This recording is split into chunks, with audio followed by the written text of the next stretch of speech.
Welcome to the Once Upon an Island podcast. I am your host, Wesley. And of course, I am joined by my lovely co-host, Mary. And today we're talking about Survivor 45, episode 10. And Mary, I gotta say, I'm a bit dumbfounded. You're a bit dumbfounded? I'm a bit dumbfounded by how this episode went. I'm dumbfounded in many regards. I feel like I'm emotionless from how dumbfounded I am. I'm so dumbfounded, I am emotionless. Well, I think we just both need to try and have a good cry so we can fit in with everybody else in the episode. And then maybe you'll feel better. Yeah, this was the crying episode. I was going to say who didn't cry. All the girls cried at the sanctuary. Austin might be the only one who didn't cry. Did Bruce cry? Drew cried. Jake cried. All the women cried. Drew cried and Jake cried. Drew cried multiple times. All the women cried. There was so much crying. I feel like Bruce should have cried. He went home. He should have, but he didn't. He probably did. So yeah, Bruce and Austin didn't cry. The two manly men. The two manly men. Yeah, there's so much crying. I was like, it got to the point where I thought we were doing a joke. It was like the biggest joke this episode should have been the boys segment with the licensed music. Yeah, that was hilarious. That should have been the biggest joke. But I think the biggest joke is actually all the crying. Well, and there's nothing wrong with showing real emotion. Like, we get that there's real emotions happening. It just was random that, like, this was a very tear-filled episode. Very tear-filled episode. And they can't help it. It all happened on the same day, I guess. I'm not saying they're being inauthentic, but I am saying there's a virus going around. It's called crying, and they're all infected. Yeah. It's a lot of crying here on day 18 of Survivor. Yeah. It wasn't even anyone's birthday that I know of. What are you? Am I missing a joke here? About the guy. What's the guy's name? You always make that joke about how he had to do the dishes on his birthday. Oh, Rodney we watched that season. Nobody would take him on a reward. Yeah. Nobody. And then it was his birthday, and he thought for sure somebody would take him on a reward, and he doesn't get picked. He goes back to camp, and they play like really dramatic, like angry music. He's like, washing dishes on my birthday, and they cut to confessional. He's like, I'm not taking anyone to file 3 but myself. I guess that's the wrong kind of emotion. Right, I can't. That's a fun. That's a stupid season in a lot of regards, but it's also funny. It seems Worlds Apart's a very people are split on it. But anyway, so we'll talk about Survivor 45. I promise. So I guess let's just start from the beginning, because I am dumbfounded by so many decisions this episode. Well, one thing we should know really quick, because it was only on the previously on Survivor. Okay. Wasn't mentioned the whole rest of the episode. But yes, Julie still has Austin's idol. Yeah. From what we can tell. They included that almost to remind us that she had it, because we didn't see this episode, her giving it back. So Thank you for bringing that up. I just want to make sure that was remembered, because Austin didn't ask for it back. We didn't see anything about it after besides that one little clip on previously. And it had to be included that he put it in her bag, because they just need a reminder, because maybe next week it comes up. I'm sure it's going to come up. Yeah. Yeah. For real. That's a good point. I almost forgot all about it during the episode, but thank you for reminding me. So, all right. So we start the episode after the previously on. Jake says he's now back in the game as a player, not a pawn. Yeah. Whatever makes you feel good, Jake. I like Jake's gusto. I like his energy. I do too. I wish people got on board with Jake, because I think he is such a fun player. He says he doesn't want to sit on his hands. I mean, that's a person after my own heart. You say that and you act like it on Survivor, I'm all on board. I love when people don't want to sit in their hands. Drew, though, doesn't like Jake and thinks he's Charlie Brown. And I mean, this is what I mean. Jake feels to me like Owen from 43. Owen from 43 also had the Charlie Brown thing. That's true. Mm-hmm. Yeah, I don't know. Again, we see it often. Like, people are encouraging to Jake. We saw that in tonight's episode, both Katura and Bruce. And even at Tribal, like, even Austin was kind of like, it's not personal. But at some point, it is kind of personal, because the people you connect with are the people you trust, and the people you trust are the people you work with.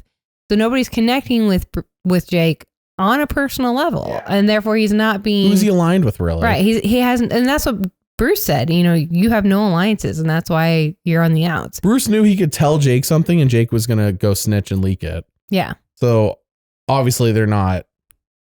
Obviously, I mean, even though like the pre-merge, it seemed like Jake and Bruce were a thing, post-merge, they're not a thing. Like, they're not buddies anymore, even though they still love each other. But that's good. We heard that. But no, poor Jake. He just kind of had it was a low episode for him, but in the end, he voted correctly and he's still there. I mean, that's good for Jake. He's still there. We'll get into this when we do winner analysis. I'm doing a full-blown one with Rebecca tomorrow, but who does Jake have to vote for him at this point? Even if he reaches the end. Right. No. Like if you don't even have Bruce on your side, dude. That's unfortunate. Have? No one will vote for you. At this point, he's just angering people like Drew, Bruce. I mean, who is like pro Jake? Nobody at this point. He's a good person to take to the end. He's a goat. Yeah, I guess. Yeah. Drew then says we must beat Bruce in immunity, and that's kind of the whole episode. Yeah. The episode, by the way, like overplays Bruce is gonna play his idol, but if he doesn't, he's going home. Like, he was like hammered into our heads. Well, yeah, it was I was gonna say it was very predictable. I was not expecting Bruce to not play his idol. He really should have. Like, that was just very low. I was really hoping that there would be some sort of tie still, and that Julie would still go home because of the Reba 4. I love Julie. I'm just saying I was ready for the Reba 4 to be taken down. And this seemed like the best moment for it to happen. But yeah, you're right. Like, the whole episode was just about Bruce and his idol. And we got some Julie content, which made me feel hopeful that Julie could be also going home. But nope, it was definitely kind of like, here's the outcome of the episode. It all just hinges on Bruce's is he gonna play the decision. idol or not? Yeah.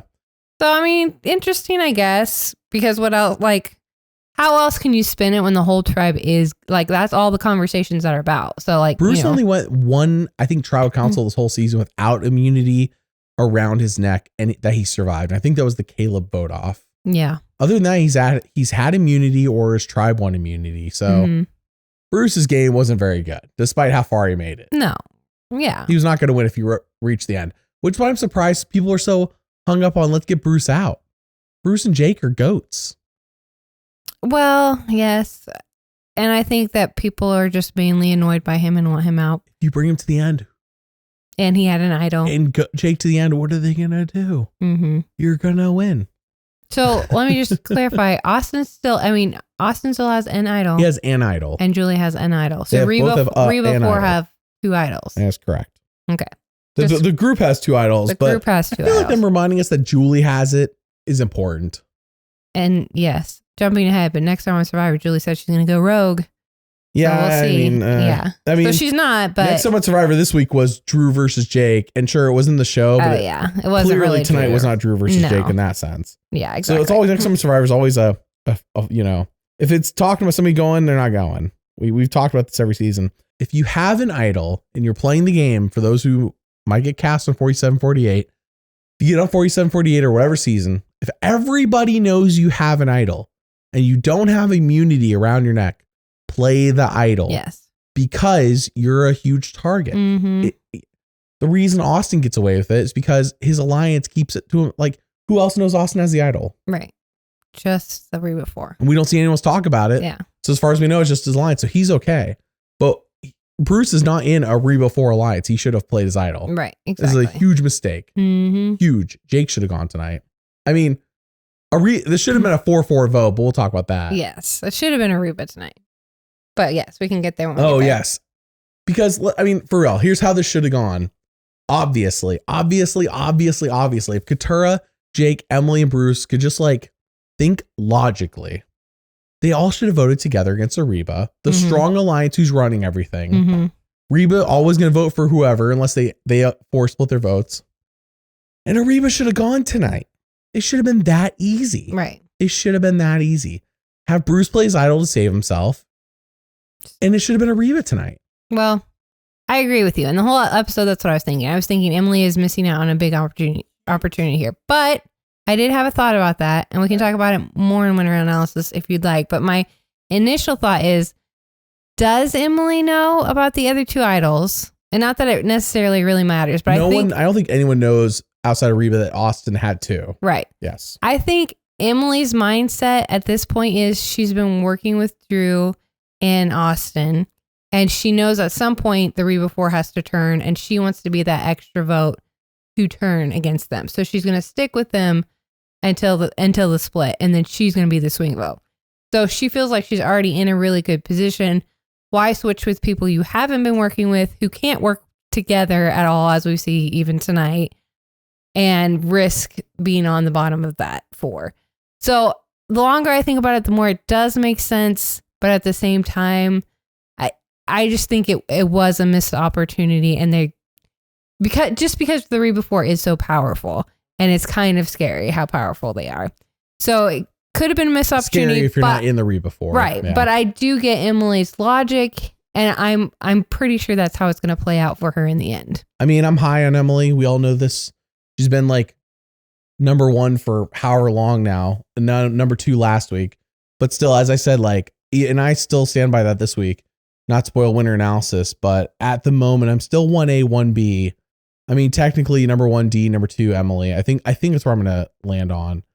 But it's like a 1A, 1B almost. Mm-hmm. It's like it can't be anyone else, right? But we went through this. For those who have been here since Survivor 43, meaning here on this podcast, we did the same thing in 43. We were like, well, it has to be. I'm tripping on the names. Jesse or Carla. There it is. It has to be those two. It's 1A, 1B. The whole time I was like, Jesse or Carla, and it ended up being Gabler. Right. So if it's not Dear Emily, who's the Gabler this season? I don't know. I think it's those two, but we could be wrong. Right. Maybe it is really Austin. Yeah. I don't know if that's a Gabler, but you get the idea. Right. We understand. And there's always that risk is this just a big not a smoke screen, because Emily's playing a good game, and you enjoy seeing that. You enjoy seeing a player playing a good game. So there's nothing wrong with highlighting that. So, for me, honestly, and again, we're in the winner analysis already. Let's not get too deep in the winner analysis. Well, okay. I was just going to say, Emily is like, you said 1A, 1B. Emily's just 1, and there's like almost nobody else. For you. Yeah, for me. But we'll see what Rebecca says tomorrow. But this could be a Gabler situation, and I totally get that. So, but getting back to the episode. Well, Drew says he says we must be Bruce immunity, Mary, but we can't skip over something very important. What? Your book. Oh, yes, my book. I have it in my notes. I don't want to forget it. This is the last week we'll talk about it, I think, this season. Yeah. Unless we feel like it. Unless we feel like it. Go for it. Tell everyone about your book. Pictures on screen. So my book is a middle grade fantasy novel geared for ages 7 through 12 called Egan the Brave. And it released a couple of weeks ago, and it's doing really well, and I'm really excited about it. Basically just a coming of age story about a dragon in a fantasy world. It's got lots of adventure and magic and fun. And fighting. There is a big battle and a couple of skirmishes. So yeah, it was really fun to write. I enjoyed it a lot. And check it out. If you buy Egan the Small or Egan the Brave, I've said this for the past couple weeks. This is the last week I'm going to do it. If you buy either book or both books, and you message me over Instagram, Twitter, you can email me, I will send you every single video that's on Patreon right now. I'll send it to you. I'll send you all the links to all of them. You can watch them in advance. So if you're already a patron, obviously, you already got all the videos, but if you're not a patron, this is a way to get the Patreon videos. So yeah, thank you all for checking out her book. Yeah. Thank you. We'll see what Mary writes next. We'll see. This is the end of the Egan series. It's just the 2 books for Egan. It's a duology. It's a duology. It's not we're not doing Game of Thrones. Mary's not going to take 11 years to write the next book. No. You know what I mean? 12 years at this point, I guess. All right. So Julie says Kelly and Kendra felt betrayed by her, and she cries. This is cry number 1 this episode. This is cry number 1. This is the first time I noted that of crying. I did not know it was going to happen so often, but this is the first one. Mm-hmm. She wakes up, oh, my neck hurts. Cries about Kendra feeling burned by her. And Kelly. Yes. Well, I mean, it's fair. Like, we're talking about, like, these are real emotions, and this is really happening. And I'm sure it happens a lot on Survivor. I don't necessarily know if we see it as much as we saw it this week, but it's fair. And she goes and she talks to Drew about it, and Drew cries with her on the beach and tells her, he's tight with her and they're going to go all the way. And he really feels a strong connection with the Reba 4, and we're going to be great. And cut to Julie in a confessional saying, I know the Reba 4 has to turn, and I'm terrified about that, but it's going to happen, and we'll have to deal with it, basically. Mm-hmm. So that was that scene. And then we immediately get Emily and Bruce and Katura talking about the Re before, and Katura's like, who's running it? Do you think it's D? And Emily just kind of like hems. I don't know. This was like a weird conversation. Hems and haws. Oh, hems and haws. They're saying she was singing hymns like she was at church. No, sorry. I felt like it was kind of a weird conversation. I think Emily didn't do a great job of like being involved in the conversation. It felt like she was holding back to me. And that's just watching on screen. But that's like, if I was there in person, I would have got a little red flag of, is Emily really close with the Re before? Or does she think she's close with the Re before? Because she's not. No, I'm saying like the way she was presenting herself, we know that she thinks she's close with the Re before. Well, at least with Drew and Austin. Because Drew and Austin and Emily have been working together for a long time. Does she think Drew and Austin are going to take her to the end over Dee and Julie? Yes. That's unclear in my opinion. She's never said that, but that's what she has to be. She keeps saying, I'm working with Drew and Austin. I want to hear the side of her mouth. She has said it. No, I want to hear her say that she thinks she's going to the final 3 with those two, because I don't think that's what's going to happen. I know she's not seen next time at Survivor, but Austin and Dee every week seems like a little hint here and there. They're like, and even next week on Survivor, there's like a little like, is that romantic music for those two? Yeah, they were like cuddling on the beach, and he asked her what she's thinking about, and she's like, I'm thinking about this. Like, yeah. ain't obvious like Matt and Franny, but there's something's going on. No, there's definitely something going on. So I don't know what her game. I don't know why she thinks she should take Drew and Austin. Like those are like some of the strongest players. She should definitely be taking Katura. Yeah, Jake. The logical Emily should see the goats. Yes, but for some reason she just feels like she's in this power alliance. She's gonna stick with them, and it's gonna get her far. So, but I'm just saying, in this conversation, she acted a little bit awkward, and not like Emily awkward, like, oh, I don't know anything about like she was them. Purposely awkward. Yeah, no, she wasn't being purposeful. Oh, what's Emily awkward or what's normal awkward? What's the just difference? Like Emily is kind of an awkward duck. Oh, okay. But she didn't seem like her natural awkwardness. Yeah, this felt like her trying to hide information. Could you make me a chart of awkward to Emily awkward so I can understand the future when someone's being awkward or when they're being Emily awkward? I'll work on that. Thank you. That'd be greatly appreciated, because I'm still confused, but I'll go with it. All I'm saying is that in this conversation, she could have been like, yeah, I don't know who's running Re before, or da da da da da da. But she was just like, I don't know. And then Bruce said something. I forget what Bruce said, but she again just like non-responsive is what I'm trying to say. Like she wasn't engaged in the conversation, and it seemed sus. So she was playing Among Us. She seemed very sus. Yeah. So I'm just saying she could have handled that better. Yeah. That was all I was saying about the scene. Okay. Well, I want to go back to Julie, because I think there's something here with Julie talking about the way Kelly and Kendra, and they like made a point of showing them like getting voted off, and Julie like is emotionally traumatized here. Yes. And Julie thinks, I mean, what are they setting up? Julie not getting votes from these two if Julie reaches the end? I'm thinking beyond the emotional stuff. I'm thinking winner edit, or will she be surprised if she reaches the end that they do vote for her? I don't know, because clearly this is a turmoil that she's experiencing. Emotionally, it made her cry, but also from a game point of view. Sure. Well, the only thing I have to say at that is that at Tribal, when Julie starts to tear up, it cuts to Kendra and Kelly's faces, and it seemed like they were not unsympathetic. I felt like they were like, okay, but I don't think it's as big as issue as Julie thinks it is. Well, I could be wrong. Julie's sitting next to at the end. We already saw her sob story get cut from the show. Yes. Yes, it was a secret scene a few weeks ago. We talked about it. It's on Survivor CBS's channel, or it's on EW.com, one or the other. So we know Julie isn't winning, or at least I know Julie isn't winning. Whether you agree with me or not, it's up to you. Julie's not winning. Yeah. Julie's not winning. So like I'm like looking for stuff that's like, okay, well, who's gonna be final 3? Because right now I feel like we're really narrowed down. Like Drew can't win, Julie can't win. Both their sob stories were cut into secret scenes. This week we saw Emily got one, and I can't say Katura got one because we didn't get the flash with like pictures of her and her mom or anything like that. You're doing this strictly on pictures. Well, I mean, Katura, in my opinion, almost had a sob story. Very close. Not quite. There's a lot of sobbing this episode, but it was not a sob story in the strict definition of, you talk about your life outside the game, you get emotional, and we see pictures. Yes, Katura was so close, and if she wins, all right, we'll reevaluate exactly what a sob story means. But Katura's didn't get cut into a secret scene. Emily's didn't get cut into a secret scene. They're still in the show. Right. You want to count Katura's? It's okay, I guess. I don't count it, but it's so close. I think I'd give it to you if she wins. All right, cool. I guess that was it. Right.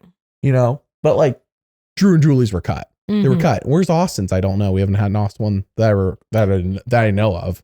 Like it wasn't a secret scene. If he's had Not one, that I remember. Yeah. And we record these right after the episode, so if they release it in a secret scene, we haven't seen it yet. So, anyways, so just want to throw that out there. It's like Julie talking about these people and how they don't want to vote for, or how they may not want to vote for her, how they feel betrayed by her. It's like maybe she's setting up. Why doesn't she get votes at the end from some of these people? Well, here's why. So, she does say she loves her alliances. She isn't sure how she could turn on them.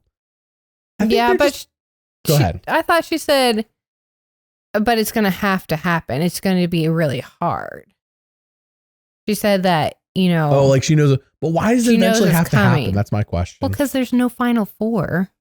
Okay, but you go to fire and then let whoever wins immunity decide who's on fire. Like this is not some complicated thing. Like Survivor's made it so easy to have a foursome now.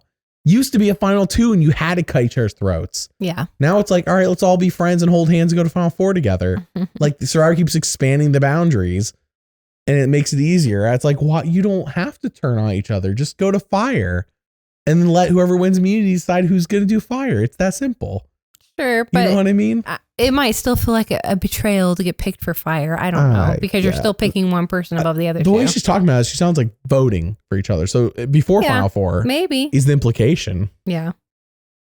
If Reba actually turns on each other, dumb. Personal opinion. Sure. Dumb. They're getting everything, not getting everything handed to them, but everyone wants to work with them apparently. Why turn on each other? Right. But at this point, you also got to think, okay, who amongst Emily, Katurah, and Jake is a threat at the end? At the moment, Emily, and that's it. Yeah. So really, Emily should go next for Reba. And then from there, I guess, turn on each other, because are Katurah and Jake going to win at the end? No. You know, all right, whatever. So Katurah and Jake get to the end. At the moment, doesn't. Now, Katurah could get like Kelly and Kendra's votes. I'm not saying Katurah can't win, but I'm saying her chances seem low. Yeah. In comparison to some of the Reba. Right. So I can see why you'd bring Jake to the end at the moment. I mean, Bruce should have gone to the end, but I understand he's annoying you and you got like 8 more days. Right. So could just be strictly that situation. So Bruce and Katurah talks and he comes up with a plan, Mary. Can you tell everyone what Bruce's plan is? So Bruce says to Katurah that he gave Kelly his idol because he was afraid of the knowledge's power advantage. And then Kelly got voted out and it was in her bag. And did she believe him? I don't even know if she believed him, because he immediately tells her. I think she did. At first, she seemed like she believed him. She might have believed him. But he told her so soon that it wasn't immediately, real. he was like, so how is my acting? Yeah. Because this is a lie that I want to spread around. So he wants to work with Katurah because he's telling her the truth, I guess. Yeah. But at the same time, it's just like, I don't know. It's just the whole thing. So Katurah's just mad because Bruce is lying to her instead of just saying, hey, I have an idea. I want to trick people into thinking I have an idol. What do you think? Bruce's presentation was off. Right. Bruce's presentation was off. So that wasn't great on Bruce's part. It's not necessarily a bad idea, but apparently nobody believed it. Mind you. Except Drew and Austin. In our mind, it's been 2 weeks since the Kelly vote off. But on Survivor, this is day 18. It was only 2 days after she was voted off. I think it's the fact that he didn't do this after Kelly, but you wait till after Kendra to say Kelly has my idol. Yeah, it's just timing. It's one vote too late. Why all of a sudden, would this come up? I mean, I think if he hadn't told Katurah and he only told Jake and Jake leaked it, that could have been enough. You know, people be like, well, Jake knew something we didn't know. And of course Jake wouldn't tell us right away. Or maybe he didn't feel like telling us right away. You know what I mean? Like that was almost like, but what he told Katurah, death sentence. Like he didn't even know. Well, he doesn't know how much Katurah hates. She what? Yeah, Katurah hates Bruce. I did not know this. Can you tell me, elaborate, please? I did watch the episode. I've watched the episode. Katurah, I think there's multiple times episode. One time she says she sees with anger when she thinks about Bruce. Another time is that she's internalizing her revenge for him. Yes. On him. You know, like she wants revenge and she's seething with anger. Like somebody, I think now's the time, because Bruce is gone. I can't imagine maybe next week we get a confessional about how Bruce is gone. Yay. And she's Somebody happy needs to about it. supercut all of Katura's hating Bruce confessionals. Yeah. I want that video. I would love to see it. So if somebody makes it, I'll watch. And randomly, you should just also have interspersed with her and Bruce walking calmly down on the beach and her being like, I'm so glad we're working together. I fucking hate this guy. Yeah. I'm seething with anger. And then mixing Katura's TikTok video of 6 minutes of her talking about why she's more than just hating Bruce. I don't know. That might be too far, but you know what I mean? Yeah. Like but that's all her 10 episodes. So like, where does Katura go from here? Where does she go? I don't know. Her story has nothing now. Right. The gas is gone. Mm-hmm. Bruce is gone. Katura doesn't have a story. I mean, beyond Bruce, really. So right. Emily does say, because Bruce tells her the plan as well, that Bruce is being selfish with his idol. He doesn't want to use it strategically. So on one hand, I get what she's saying. Bruce doesn't want to play for anyone else. Yeah. So I think, and then of course, Emily in the moment's like trying to think about this, but let's expand our minds. In your opinion, is Bruce being selfish with his idol? Yes, but that's not necessarily a bad thing. Okay, so let's play with that. So let's say we're Emily. So if Emily knows Bruce is being selfish with his idol, he's only going to play for himself. Okay, well, let's create a situation, if we're Emily, where, okay, Bruce gets to do what he wants because he does have possession of the idol that he got. He earned it. You don't he didn't steal it or nobody put it in his bag or nothing. Bruce has an idol. He wants to play for himself. Let's create a situation where it's beneficial to me that Bruce plays his idol for himself. Yeah. Instead of going, Bruce won't play his idol for other people. He's being selfish. It's like, think outside all right. So the box you want is to do something else. Well, Bruce is not going to do that. So you got to adjust to what Bruce wants because this idol is a powerful tool you could have used to eliminate somebody who's actually a threat in this game. That's not Bruce. Bruce is not a threat. Right. But the only way of that actually working is convincing the Reba 4 to vote for Bruce so that him playing the idol actually has an impact and voting one of the Reba 4 out. Because what other options are? Who are you going to convince to vote Bruce out? Because Katura knows he has an idol. Jake knows he has, you know what I mean? Like, how many votes do you need? That's the question. Because if Emily and Bruce vote together, right? And then I think you can get Jake to vote with you. Because Jake's not going to vote for himself, remember? Well, yeah. All right. Jake's going to do whatever keeps him around. Yeah. And they're like, Jake, we have a plan to keep you around, Bruce can play his idol. We're going to lay our 3 votes on pick a person. And we're going to have all them, even if they split their votes between Jake and Bruce, they could still eliminate somebody. Yeah, that was the one thing where, because Reba 4 was going to split the votes tonight. So there was a big opportunity for play here. So 3 Reba 4 plus Katura split their votes. That's 5 people. Yeah. As long as 4 of the 5 don't vote for anyone who's not Bruce. Yeah. They could have that's what I'm saying. Like, I know. There were so many play, and they had 2 days to think about it. This wasn't a 1-day episode. This is a 2-day episode. They had time. They had time. And if you hear me frustrated, it's because we can see it, but how can they not see Reba 4 is running the show? It's hard when you're right in the middle of it. And like I said, Emily is content to ride the power a little bit longer and get in those cracks later. It's too late. You've Reba 4 now has the numbers advantage. This was the time to do something. Yeah, I know. This was it. If you hear me frustrated this episode, this is why. This was the episode. I'm like, man, now's the take a shot. I was hoping she would take a shot, but if you take a shot and you miss, I can be like, all right, you took your shot, but you didn't even take a shot. You just sat on your hands, in my opinion. I will say though that the whole episode, it showed Emily in a very good light. It did about how if she pulls this off, everyone's like, oh, Emily, you're so smart, and showing her manipulating Bruce and everything. So it didn't show Reba in a negative light, though. It didn't show Emily in a positive and Reba in a negative. It showed Emily positive, Reba's just fine, and it showed Bruce in a negative, Jake in a negative. Sure. I guess the only what's the counter to all this positive Emily content when she's really screwing herself? Yeah. How does Emily reach the end? People even acknowledge this episode at the reward sanctuary. Emily, you're a lot better than you think. People recognize Emily. Emily's not flying under the radar. Right. I think she still is one of the lesser threats, especially if you have Reba 4. And that could be another reason she needs them around, is because they're the bigger threats right now. They're bigger targets than her. Because really, why would you want to vote out Emily over, say, Dee or Austin or even Drew? Oh, by the way, back to Bruce's plan. It's not dumb. His presentation, who he told Katura was wrong. If he had told Right. just Emily and Jake, I mean, he knew Jake was going to leak it because Jake's not dependable. If he had just told Jake, it would have been fine because Drew believed it immediately. Yes. Austin believed it immediately. And if Jake had been the only one to leak this information, and I don't blame Bruce on this one. I mean, I don't know why he trusts Katura. Yeah. I don't blame Bruce in this one. It's not a bad plan. But when he was telling Jake, if you look at his face, he was smirking, and I'm like, if Jake, I lost my idol.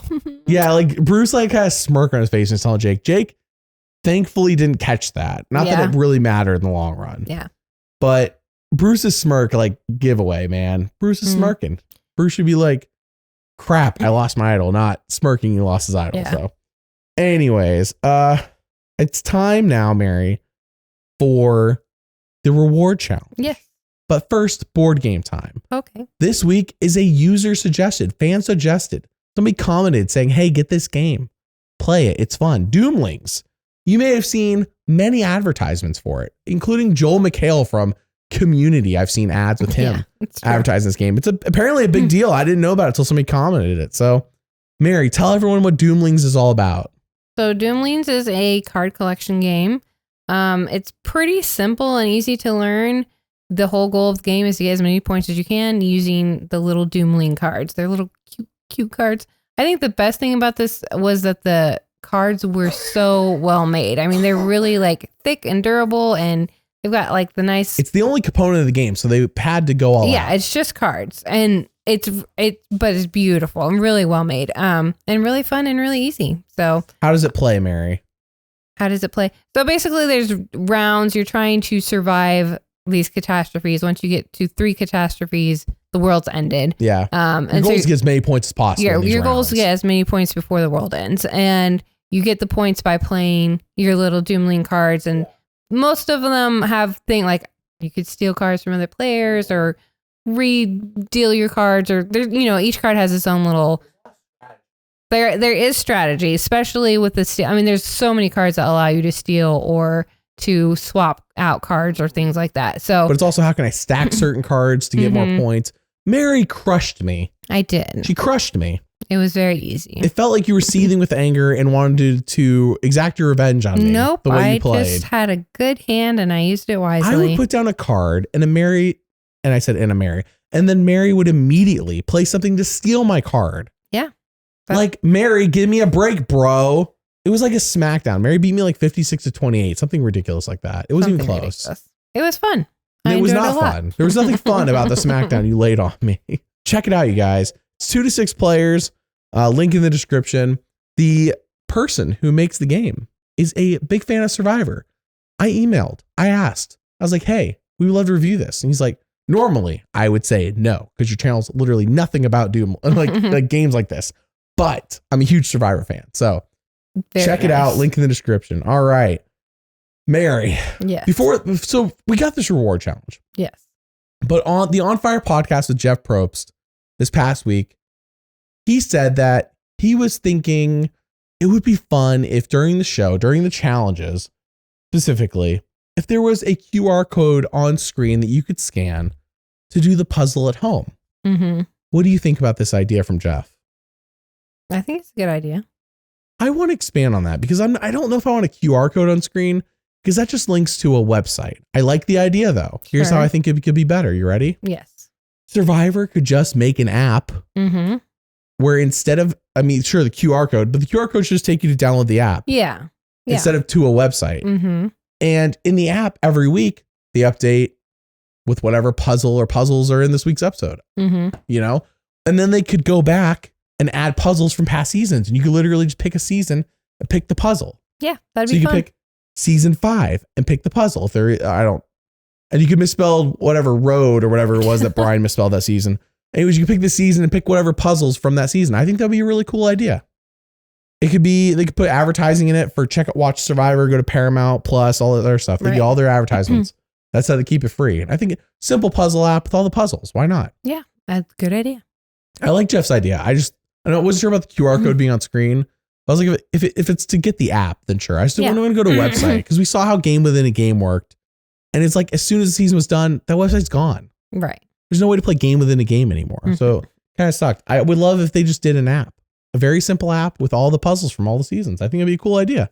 And then, yeah, Jeff could be like, check out our Survivor app to play this week's puzzle or whatever, you know? Yeah. I don't know.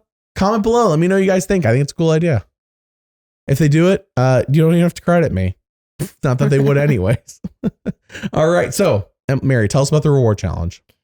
So the reward challenge, we have racing through an obstacle course, collecting a ball, and then maneuvering a ball through a maze by holding handles. And then, you know what I mean? The maze that you hold up with the handles. And the actual reward, you get to go to the sanctuary where you get basically a Thanksgiving dinner, turkey, mashed potatoes, gravy, pie, and all sorts of beverages. How does that compare to one rotisserie chicken for 3 people? Much better than one rotisserie chicken for one people. day later, and they've like gone from a rotisserie chicken to actual like legit food. Yeah, just missed it. Like legit feast, I mean. And you also get to spend the night with pillows and blankets, as well as, which we don't find till after the reward for some reason, but kind of obvious, letters from home.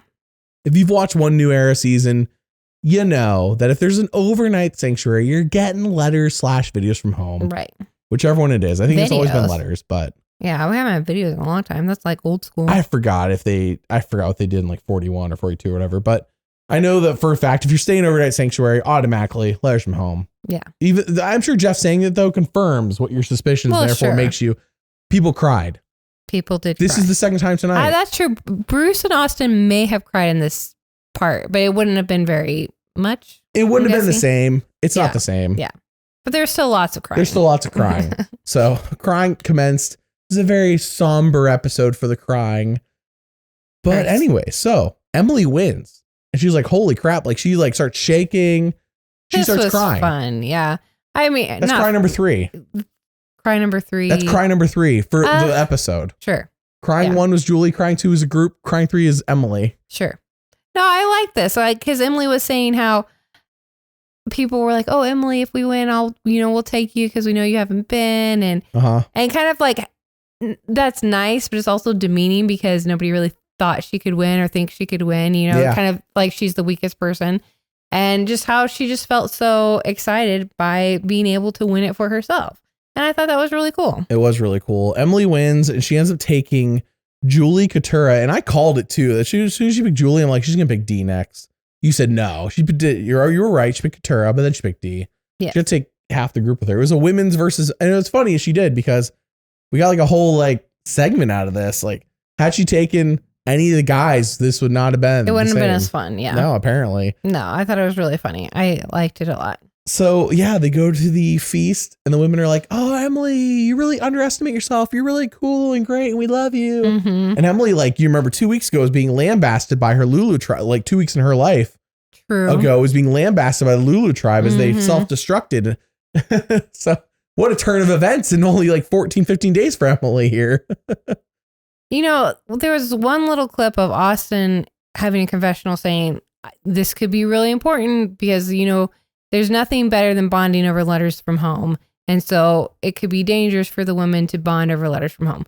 But there wasn't like any other, besides just everyone's just so super laser focused on Bruce.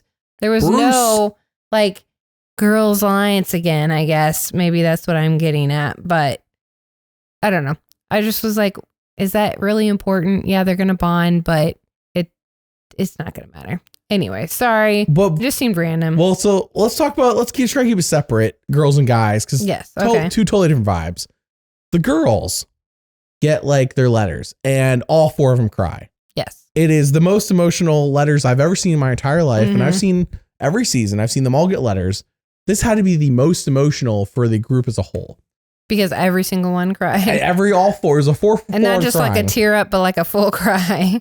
Now we go to the men. And Mary, I tried to get you to divert your eyes because Drew's flexing on us. Mary's laughing, but I was worried. I was like, oh no, I'm about to lose my wife to Drew. Watch out. He's God's gift to mankind, as Jake said. So no, we got this whole boys segment. And I think I'm like 99% sure this is the first time in Survivor history we have had licensed music. Kenny Loggins playing with the boys from Top Gun. Yeah. This is the first time we've ever had licensed music played on the show, not just sung by people, because we've had people sing licensed music in the first 10 seasons, especially. And they'll cut them out of streaming services, but they're still on the DVDs. I know. I got them. Vanuatu, I think was the last time they had people sing a song that they cut out streaming services. And it's when the women are saying goodbye to the guy who came to their camp and taught them how to like crack open coconuts. That scene. It's all streaming services and they cut the music completely that they sang, but on the DVD, it's still there. So that's the last time I know of. Oh no, Wanda in Palau on streaming services. Wanda. How can you forget Wanda? Well, I said the first 10 seasons. Wanda was the end of the road. She sang songs and they cut them all on the streaming services, but they're still on the DVDs. I put them in. That's why I put her singing in all the Palau videos, because I know people, for those who don't have the DVDs. Nice. Yeah. And then people were like, why do you keep including Wanda? How can you not include Wanda, Mary? How can you not? So anyways, Wanda. Kenny Loggins playing with the boys. If you're looking for the song that they played, I recognize immediately. Yeah. Yeah. This was my favorite part of the episode. Playing with the boys. Followed closely by Emily's confessional that she really wants to get married. Those were both really Yeah. Okay. So when I first hear somebody is dating for over a decade, I'm like, holy crap. Every time it always throws me off, because I think the first time I heard somebody say something like that was like when I was watching Amazing Race as a kid. And there's this couple that had been dating for 10 years. The girl's like, when the heck are we getting married? And the guy's like, oh, you know what? Like fear of commitment kind of thing. Yeah. And as like a kid, I was like, 10 years. Geez, it's like half your life, because I'm like 10 years old at the time.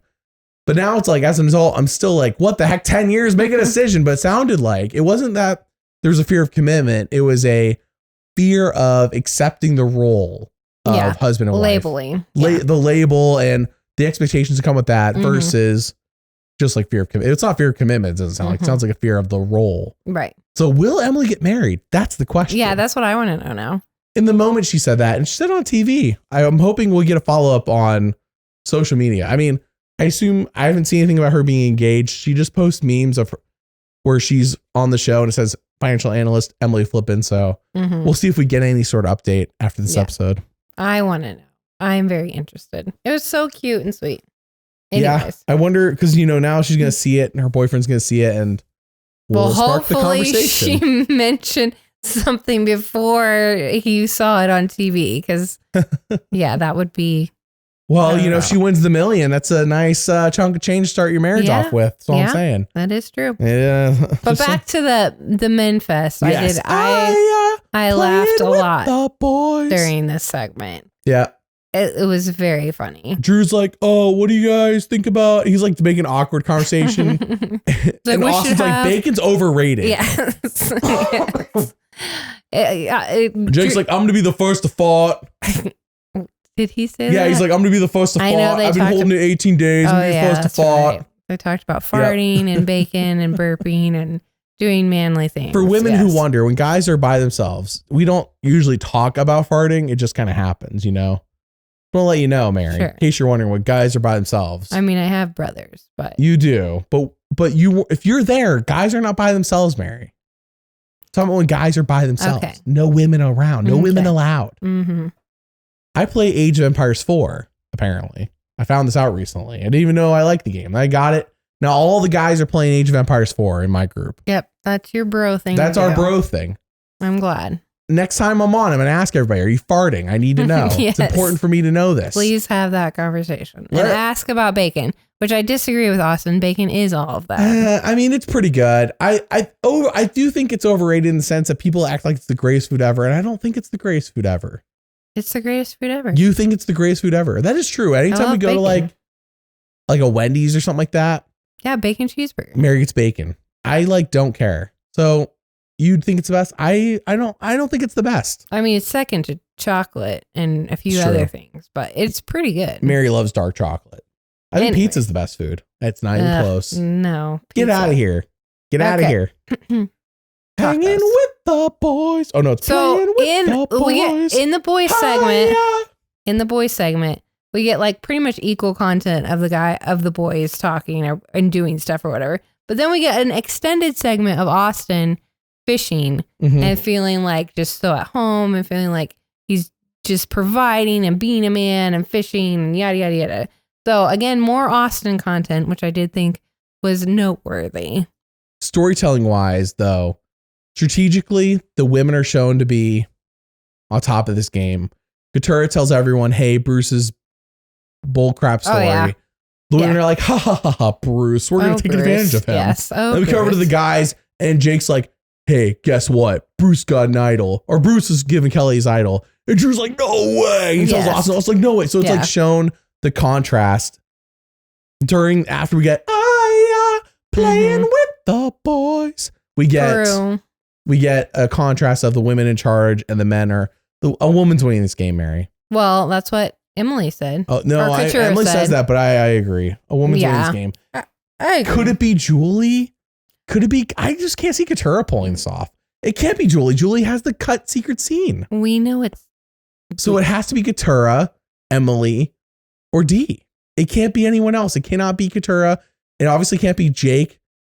It can't be Bruce. He's gone. Well, we can talk about Drew. That in winner analysis. I think Austin's the only guy. I know, but like, this is the stuff. This is why I say you can go to the winner analysis at the end all you want, but you're missing out because this is the stuff I'm not going to remember as much when we get there. As we talk chronologically, I remember these things. We just kind of say what's on our mind if you hadn't noticed. Yeah. It just comes out. Yeah. So. That's why people tune in, I hope. Though this week I did see a comment saying, Wesley's kind of boring in the podcast. I like him more in the scripted videos. So, you know. To each their own. To each their own, yeah. I think I'm better scripted too. I agree with that person. I think I don't think I'm boring. All the time. Oh, wow. Thank you. I think I just laughed so much in our 7 years of marriage. I can't laugh at every joke. Wow. Yeah. Is that what's happening? Am I missing something? Happening. All right. So Emily does say the winner will be a female. Katurah snitches on Bruce's idol lie. She says she's in revenge mode. This one she said, I'm in a revenge mode on Bruce. Katurah freaking hates him. I'm not really going to be able to say that as much in the future, but this week, I think it's like the last week I can really like say this until we get to maybe final tribal, or unless Katurah's only content is next week and she's like, I'm so glad Bruce is gone. He was making me angry every day. Yeah, it's possible. 18, 19 days of Bruce. Yeah. So, sorry, my notes are all over the place here. Emily gets a sob story. We talked about this, but that to me is an official sob story, that emotional story. Her boyfriend. That's all. That to me is an official sob story. That now secures Emily because that was the one missing element for her. She was missing the sob story. I'm like, crap. I'm like, because for a while I was like, because at the moment we now have 3 people with sob stories, and Katurah maybe. Your definition, I guess. Yeah. I mean, I think we're strictly going on, do they have a photo?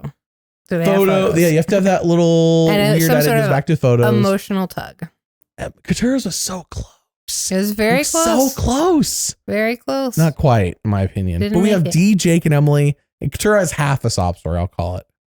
Half a confession. 0.5. Half an emotional backstory. So, I don't know. Emily getting that sob story. This is, as you said, a really positive episode for Emily. Very positive. But at the same time, it's like on paper, this move is really dumb. Yeah.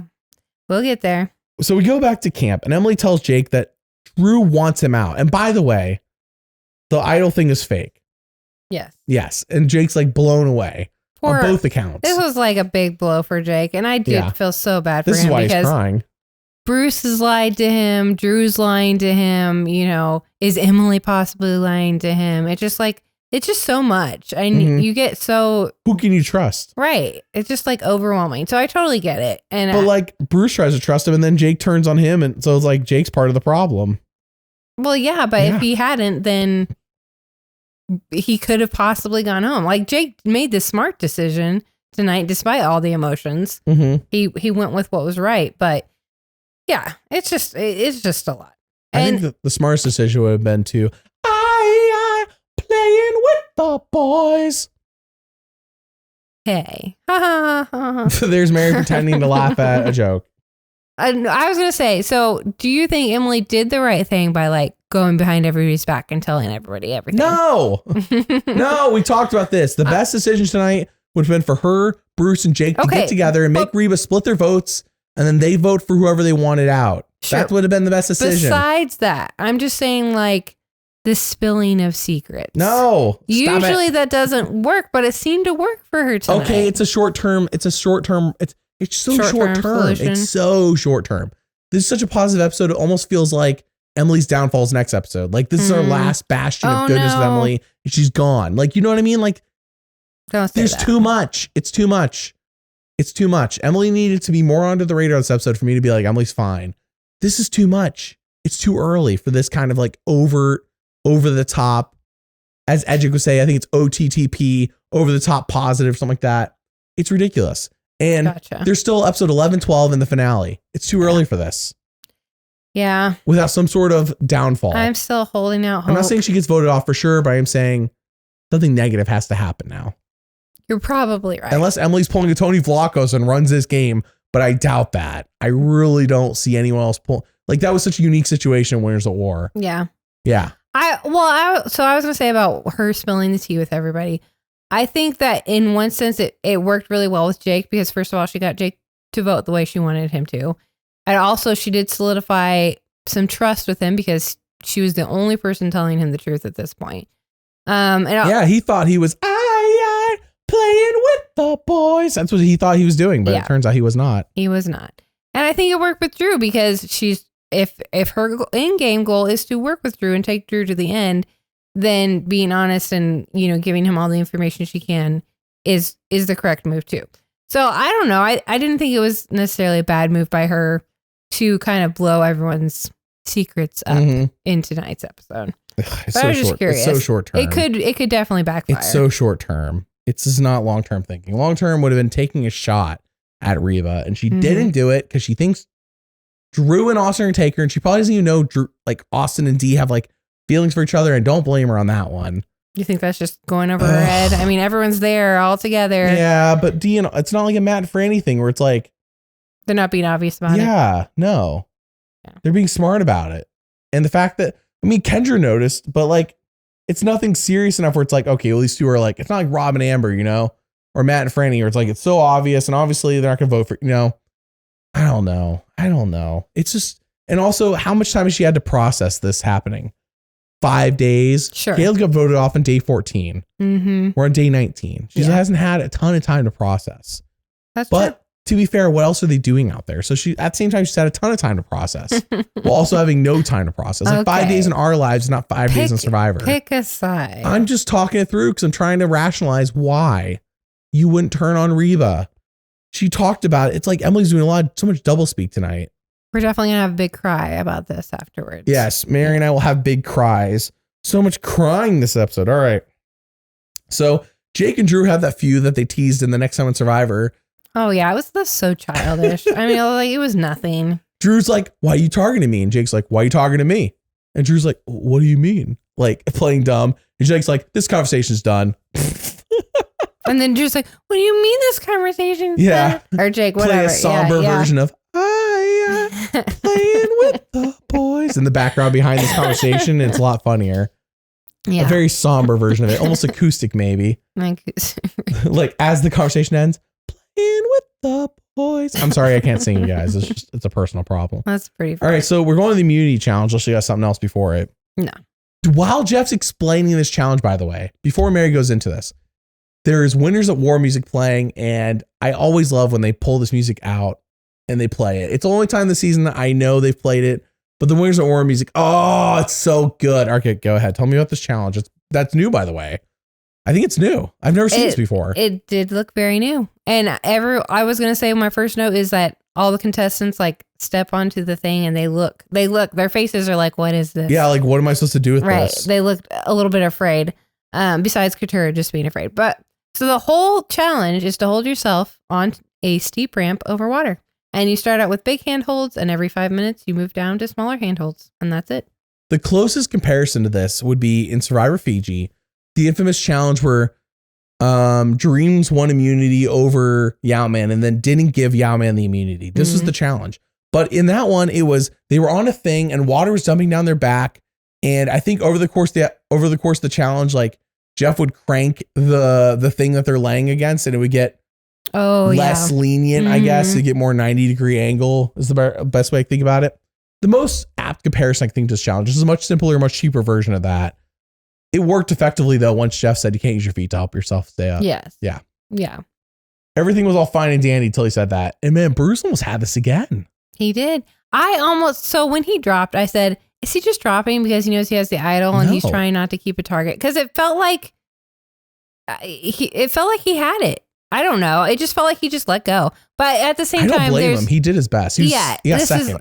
I'm not saying this is a super hard challenge. Yeah. It would, for some reason, I don't know. I was just like, what? At that point, it's all arms. It was all arms. Which is how he's won the past 2 immunities. Dude, to be fair, last time he only competed against Kendra and Julie. And then the time before he only competed against like half the cast. Right. So Bruce has never won immunity against the whole cast. That's true. He's never had an Austin to go up against, I guess. So. Well, and I forget who sat out. I don't think Austin sat out 2 episodes ago when he won, but so much thankfully this episode, there's no losing your vote. There's just a lot of crime. Oh yeah, there was no weird twist or anything. Katurah saw the ocean and how calm it was, and internally she's freaking out for some reason. She doesn't know why.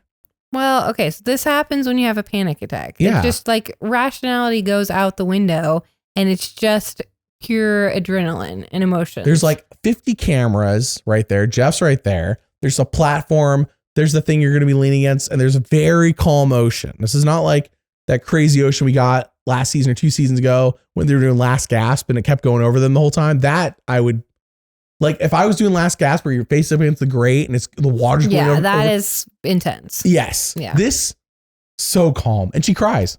This is like our 5th cry this episode. I'm not. I can't say anything. Like I don't know. I will say that I personally, whenever I go to the eye doctor, my eye, back when I was in the Navy, we did this OC spray thing. And before I did that, my eyes were perfectly fine. And then after I did that, my eyes have like, not to belittle PTSD, but my eyes have like PTSD basically. Because anytime something gets close to my eyes, ever since that event happened, where we had to do OC spray and like totally messed up my eyes, my eyes like freak out if you get close to them, but I don't cry. Like actually my brain the whole time is like, I'm so annoyed at my eyes for doing this. Yeah. Well, that's the difference, because you can still, even though your body is reacting, you're still able to logically like rationalize the situation. And that's what I'm saying. I can understand her body like being like, oh, I can't do this. What the heck? Oh no, this is crazy. Even though this is nothing. This is nothing. But her brain also was, I mean, like, her brain also seemed irrational. It wasn't just her body. And I'm saying I can understand, like, my body gets irrational about anything getting close to my eye. Until you've gone through a panic attack. Yeah. You can't understand. No, I can't. I'm just saying that's the closest comparison I have. Yeah. And it's like, well, that's so minor. And I'm saying that when your body does that, it's like, my eye doctor gets annoyed. And I'm like, I don't know what to tell you. I know that you're not going to hurt me. I get that. My eye doesn't get it. A similar situation where you cannot control anything about your body at that point. Yeah. So Katurah just like couldn't control anything at that moment. So unfortunately she stepped down. I don't think she was in the running to win it anyways. I think my annoyance with it is like they made it such a big deal. I just like, can you stop making these things into big deals? Like it makes it almost worse. Here's the thing. I don't think Jeff could have, it's not. So like when Suri walked across the balance beam in Game Changers, it was so dumb. Like making this a thing, walking across the balance beam. Yeah. Like here we are, Survivor legend, 4th time playing, and we're making a big deal she's walking across the balance beam. Right. Because she struggled with it. And at the moment, it felt so dumb. But little do we know, that was just a sign of things to come. Here we are, and Jeff's being supportive. He's not going to be mean. He's being Grandpa Jeff. He's being Grandpa Jeff. And I'm not knocking Jeff at all. He did nothing wrong. No. It's just like, this does not help the appearance of Survivor 45 and the cast when we now have a 3rd person seemingly freaking out over nothing. Yeah. We had Hannah quit. Yep. We had Sean quit. Yeah. And now we have Brandon almost died in challenges. And now Katurah's crying because of the calm ocean. And it's like, bruh. And this is like this is the least bruh of them all, but bruh, it's like 4 people out of 18. And then whenever people comment on the channel, they're like, oh, this cast, like they're weak and stuff. And it's like, I can't even like say, no, you're wrong. Like I can't, like your opinion is valid. Sure. 4 out of 18 people now have shown that they struggle with the game of Survivor. Yeah. 45 seasons deep. Like there's nothing new. This is nothing new. Not pulling anything new out of their hat here.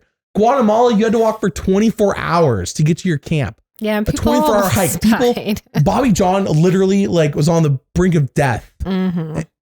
And we're over here freaking out over calling Oshimar. You know what I mean? You know what I mean? And Guatemal's not even that great of a season. I understand. Like that's what I mean. Like, and I can't even like sit here and defend.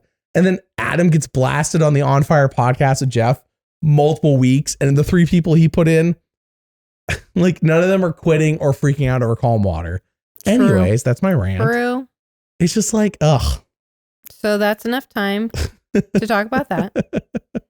So Austin wins. Yes, Austin wins the immunity challenge. Good for him. This is kind of what you're suspecting. He seems very fit. He was doing great in pre-merge challenges. Mm-hmm.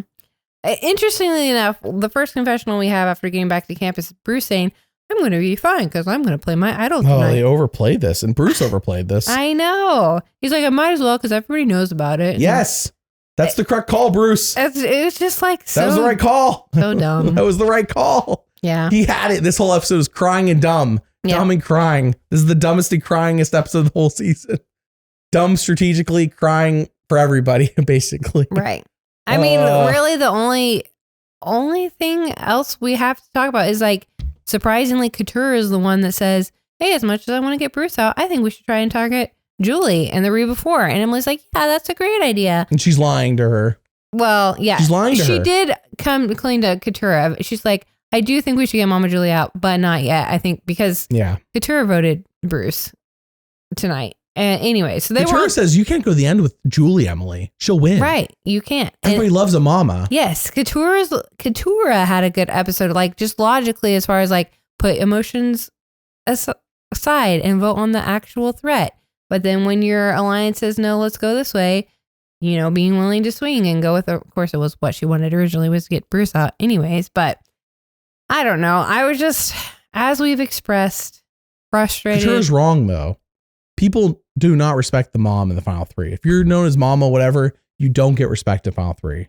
Well, not that we've seen, I guess, but people wanted to point out that Tina won in season 2, and that is correct. She won in a season where she was running the alliance and actually was making ruthless moves, and Colby kind of like flailed on purpose. Yeah. You know what I mean? Like that's the only time if people say Sandra's a mom. I don't think Sandra played up she was never known as Mama Sandra. You don't go to Sandra to feel emotionally better. You know what I mean? You go to Sandra to make fun of people and to get mad at villains. Yes. Sandra is not a mama in that sense. Mama Julie being that you're leaning on, like she's in that role where you just don't win. You don't win Survivor in this role. If you go on the show and you're known as mama, you need to break out of that role real quick. Apparently, no, I guess. You do. Historically, does not work. I think Peridium made a video about the mom archetype in Survivor, and yeah, it's just historically like not the right way to go to win the game. Yeah. So Couture is actually wrong here. She's not seeing the edit of the season, but just historically, she's wrong. Maybe that's what Emily's going for. Gameplay this episode. I'm baffled. If this was a story video for just the episode, I cannot name how many times I would put the word dumb up on screen for people. Dumb. Only episode. I am just frustrated at the moment. I can tell. It's a very good season, by the way. Yeah, we're still enjoying the season. I just so much dumb gameplay this episode. Yeah. I could see both ways as far as like Emily's gameplay tonight. And I keep defending her. But Emily somehow needs to get Reba to turn on each other and them also to leave her alone. Right. That's what she needs. And she had her opportunity tonight with Bruce's idol and she blew it. Yeah. She blew it. She did. So the other big note I had from this section was, Emily says, no, let's not get Mama Julie out. Let's go ahead and convince Bruce that he's safe. She wants to be play Jake. With the boys. And then everybody's going to say, wow, look what Emily did. And it's true. She did. She convinced Bruce.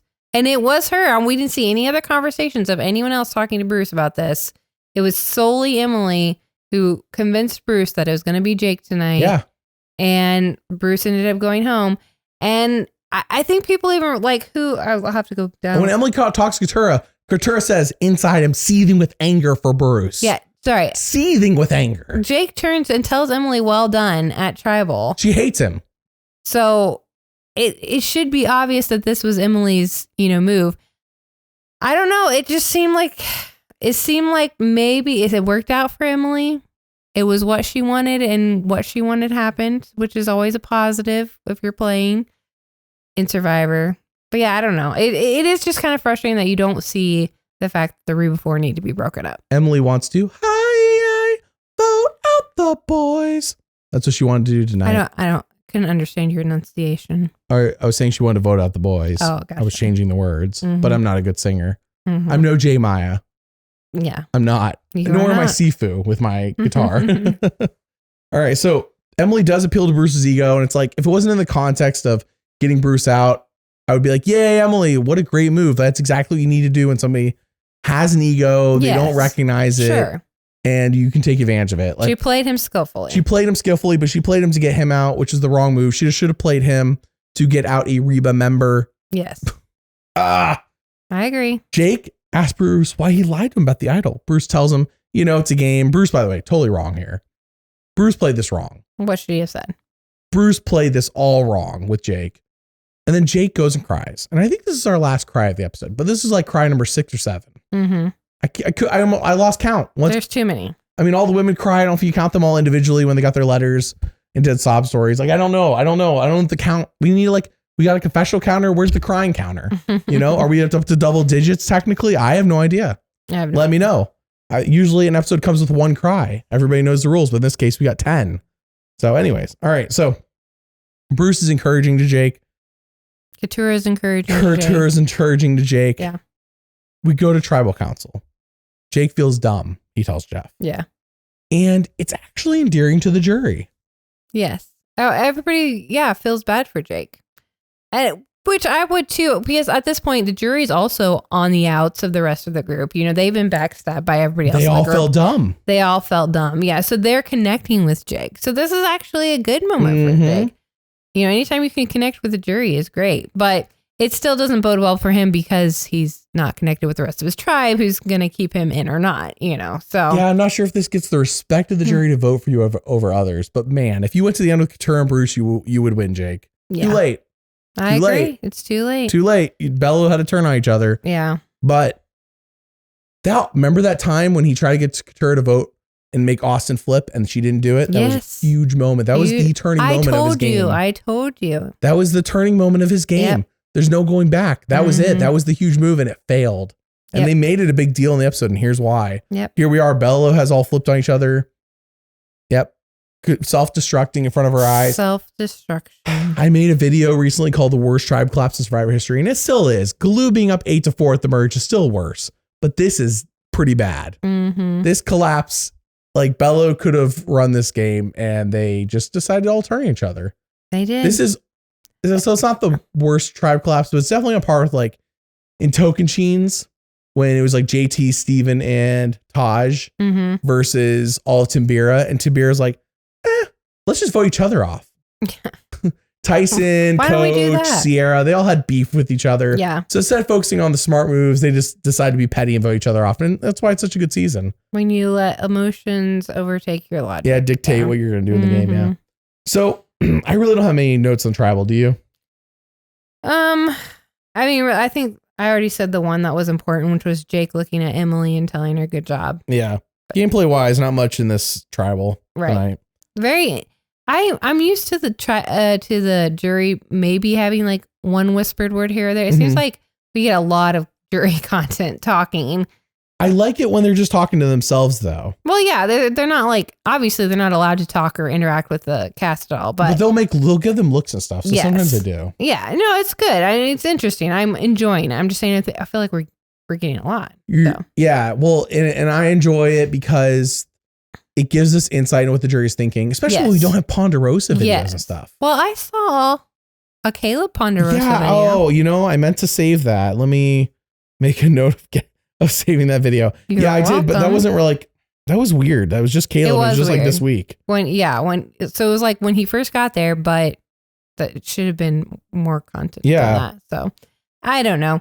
And I think the only other note was that everyone was so excited that the plan everyone was surprised. Because obviously they were expecting Bruce to play his idol. Mm-hmm. So everyone was super pumped. So once again, Emily's going to be the hero of this, which it is going to raise her target again. But, just overall, it painted Emily in a positive light. And that was it felt almost too positive. Too positive for Too Emily. positive combined with this being a dumb move is just like, Yeah. oh. That's is she going to true. Christian Hubicki her way out of this game? That's what Christian Hubicki had the same issue. Mhm. He played really well. Everybody loved him, and he made a dumb move. I think an episode before he got voted off. Yeah. Like an episode or two before he got voted off. You're probably like, right. Emily, I know you can't see the positive edit, but Emily, can you not? Can you pull through here? Emily D, final 3. I want that. I want to see who wins. I think Emily wins. I could be wrong in that final 2-3 scenario. We'll see. Okay, so Bruce doesn't play the idol. I'm baffled. I'm waiting. I really want to hear. I'm going to listen for his X interview when it comes out. I usually listen to one he does with. I usually listen to the ones that Gordon Holmes does. I know some people listen to Robin's podcast. Sometimes listen to them too. So we'll see if he talks about either of those. But yeah, why didn't he play his idol? Like, what did he think was like? I can't even on paper figure out why wouldn't Bruce play his idol? He really thought that just the appearance of maybe playing it was enough. Yeah. That works out less often than you think it, It happens too often that people go home with idols in their pockets. Like, you should know this. Do you know anything about Survivor? Idols in your pocket, and everybody knows about the idol. Right. I know. I understand it's so tempting because you just want to save it. One more vote. One more vote. But make it one more. You've got to get there. Yeah. I don't know. He really should have played it. Even if he thought the vote was going to be what it would have. I don't know. That's what I'm saying. Like, I'm not sure what he thought the vote was going to be. He should have known. Even if he had Katura, Emily, and Jake, like he didn't have the numbers. Who was the 5th number? Mm-hmm. I'm just confused. I don't understand what the plan here was. I don't know. He thought they were all going to split on him and Jake, and then the Bello 3 plus Emily were going to vote together, I guess. But like, I guess. What? All right. So next on Survivor. That's putting your game in other people's hands. I know. And not when you have you have safety in your own hands. I'm so over it. Yeah. I'm not mad that Bruce got voted off. I'm just mad by so much dumb gameplay tonight. Right. And excessive crying. But that's less so excessive crying. Next on Survivor, Dee and Austin have romantic music. Mm-hmm. And they're cuddling. But followed by an immediate cut to Austin say, people are going to get hurt. Relationships are going to be broken. Well, you think he's going to turn on Dee? Yes. I mean, they don't. Yeah, I guess their love connection is kind of loose. That's what they're implying. Yeah. Which means it ain't going to happen because Next Time on Survivor is a lie. Everything on Next Time on Survivor is a lie. Next Time on Survivor is not. The truth is in the episode and previously on, but it's never in Next Time on. Yes. Next Time on's always like slightly twisted. The show trying to blindside you with a lie, basically. Yeah. People want Julie out, which means she's not going. Right. And she says, I'm going rogue, which she might, but she's not going. So Julie's safe next week, everybody. Yes. You're welcome. If you're playing on the MyPicks app with us, Julie's safe next week. Don't put her on your vote offs. Actually, go ahead, do. I want to be you. We both picked Bruce this week. I mean, I picked Bruce and I picked Drew. Because I was hoping a Reba was going to go. I was hoping a Reba would go also. Yeah. But yeah, just the fact of Bruce being, Bruce should have been coming. It was just like, is he going to be cocky and plays idol or not? Weeks he's been coming. Unfortunately, weeks. Yeah. Okay, what's new on Patreon? Which, by the way, is free to sign up for. Links in the description. Right now on Patreon, all the members are voting on whether I should do a winner story for whoever wins 45, whether I should do a secrets video. Every month, people can pick what videos I make. There's always constant suggestions in the comments. Can you make this video? Can you make this video? Patreon. People suggest and they vote. That's where it happens. That's where all the video ideas come from. I just posted Russell's multi-season video covering all 4 seasons, plus more, 2 hours and 47 minutes. That one's up on Patreon. Keith Nail's video I'm working on at the moment. As of time recording, I'm working on it. The time you're listening to this right now, I'm working on it. It'll be on Patreon. This very moment. I don't know if you this very moment you listen to it, but it'll be on Patreon this week, by the end of this week at the latest. I just on YouTube posted Cerie's Big Brother video. By the way, Mary, people told me watching 42 episodes of Big Brother 25 wasn't enough to talk about Cerie's story. I needed to also watch 2,400 hours of live feeds. Oh my. And include that in the video. And I'm like, are you insane? Who has that kind of time? But if somebody had that kind of time, made the video, I'd watch it. Sure, you go for it. I don't think even Ethan Animal covers 2,400 hours of live feeds. But if he does, amazing, because he's working on Jack's video right now. Can you still watch? Like, are they recorded somewhere? I'm confused. confused. I don't know. Or they're I just saying watched you the should have 42 been watching it. episodes Okay. and I talk about 42 episodes. Like that's enough. All right. Big brother. Plenty. Anyways. And then Parvati's video I just posted the other day on YouTube as well. Nice. All right. So we thank you all for supporting the channel. We greatly appreciate it. It helps us even when CBS is like 2 years after a video comes out. They're like, knock it down. No revenue. What? What? It's been 2 years, CBS. Chill out. All right. So Mary, last week's secret scenes. Tell me all about it. What secret scenes did we get last week? So last week we had Bruce's revival, which basically Bruce just said he'd been having a rough day, but he got to go to Sanctuary and eat and rest. And he just is feeling good.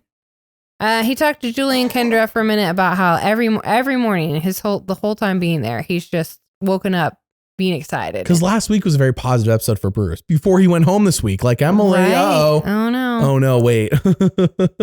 Anyways, Bruce says every day he'd woken up like happy to be there, except for that day because of everything that happened with the Kelly vote out. And but now, he's just feeling better and feeling good. And Julie and Kendra are like, yeah, it's hard, but you got to keep going. And that was the secret scene. That's nothing. All right. Nothing. So what else you got? The other one, basically Drew, Dee, and Emily are talking about how they're playing with real people. And this was after the Kelly blindside. And they were like feeling the emotions of voting out a friend.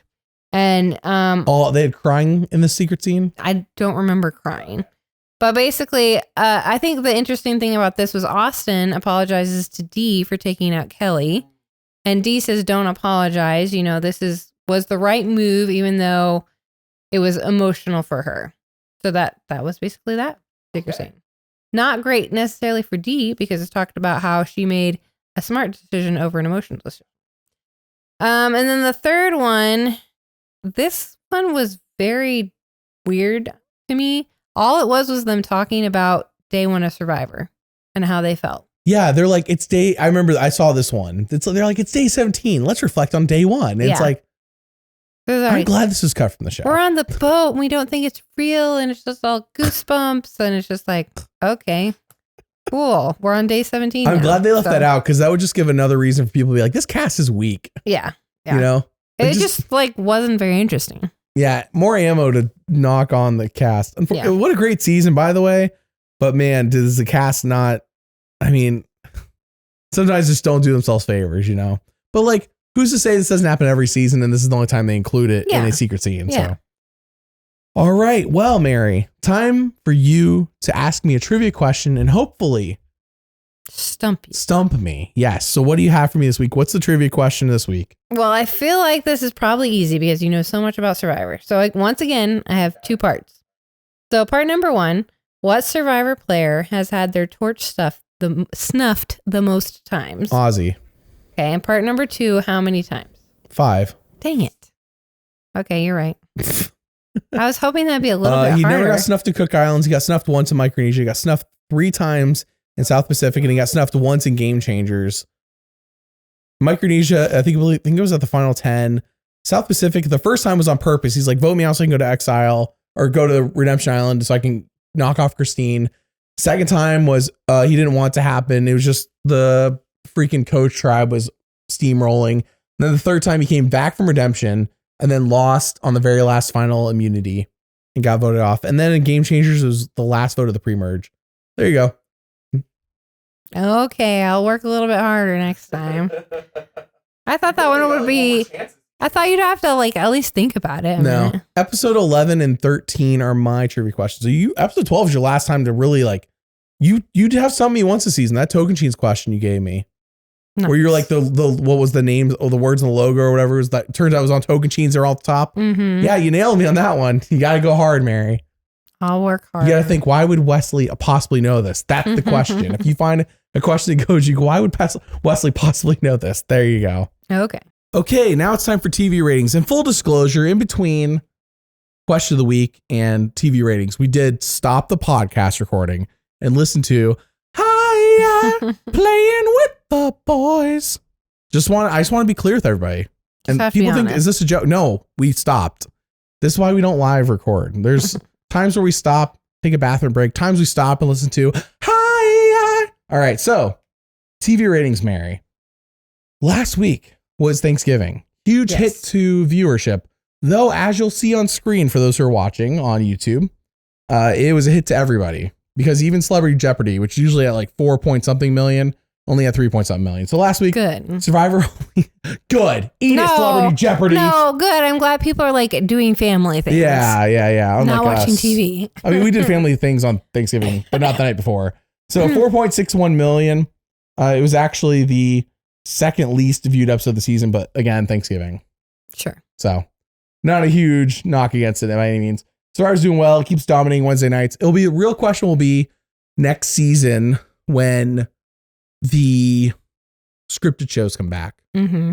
You know, we got so many CBS advertisements like, don't worry, we're bringing back all the shows, other shows that you watch that aren't reality shows. Though I think we have seen the same ad for Raid the Cage, like the same exact ad for like 3 or 4 weeks now. Well, also, I feel like if you watch scripted shows, you don't really watch reality shows. And if there aren't scripted shows on, you just watch like... It's typically a different audience. Streaming. Yeah, it's a different audience. So I don't know if that would necessarily... Like, it might, sure. Because Mary and I don't watch any scripted shows that air on CBS. We watch scripted television. We just don't watch specifically the CBS scripted shows. Yeah. Survivor, Amazing Race, about it. Tough as Nails sometimes when they're not doing excessive crying themselves. Yeah. On a show called Tough as Nails and Survivor, I expect less crying, frankly, than what we get. So, all right, let's move on to winner analysis. And no, we didn't pause it. We didn't just listen to Kenny Loggins again. That was in between. That was between the other segment I just told you about. All right, so winner analysis. I will be doing a full-blown winner analysis with Rebecca tomorrow, although we've talked so much about winner analysis throughout this whole episode. Yeah. That this is why you don't skip to just this section, because like it's just, I would swear, probably half our podcast is winner analysis already. So anyways, we're going to rank all 7 right now, Mary and I, but I'm doing it tomorrow with Rebecca in depth. Mary, let's just rapid fire. Okay. Who's your number 7? My number 7 is Katura. My number 7 is Julie. Who's your number 6? Jake. For me, it's Drew. Who's your number 5? Drew. For me, it's Jake. We're just flip-flopping on that one. Number 4 for you. Julie. Number 4 for me is Katura. Okay, so Mary, who's your number 3? D. All right, why is D at 3? How is she not higher? So I think if she gets to the end, she definitely has a good shot. She's been shown to be in the Reba 4 as kind of one of the power players there. Not only just Reba 4, but like in the Reba 4, what she wants usually goes. Her votes happen, and she's, pretty likable. Nobody's really targeting her. I mean, people are targeting her a lot, but it's not like a serious threat at this moment. So my issue with I think why I have her at number 3 is I don't know if she'll make it to the end because now the big targets are gone. I mean, Bruce is gone, Caleb's gone, Kelly's gone. Apparently she was a big threat. So I think if you're going to go after the Reba 4, you've got to go after D or Austin next. And so that's why she's number 3 for me, because I think her threat level is so high. But they keep mentioning Drew and Julie. D is like under the radar in a sense. No. Even though a couple weeks ago she was, this week, like who even mentioned flipping on D? In this week's episode, I don't think her name was necessarily mentioned. Drew and Julie. It was all Julie. Drew's name wasn't ever brought Jake. up. I mean, not that Jake has any power. No, that was nothing.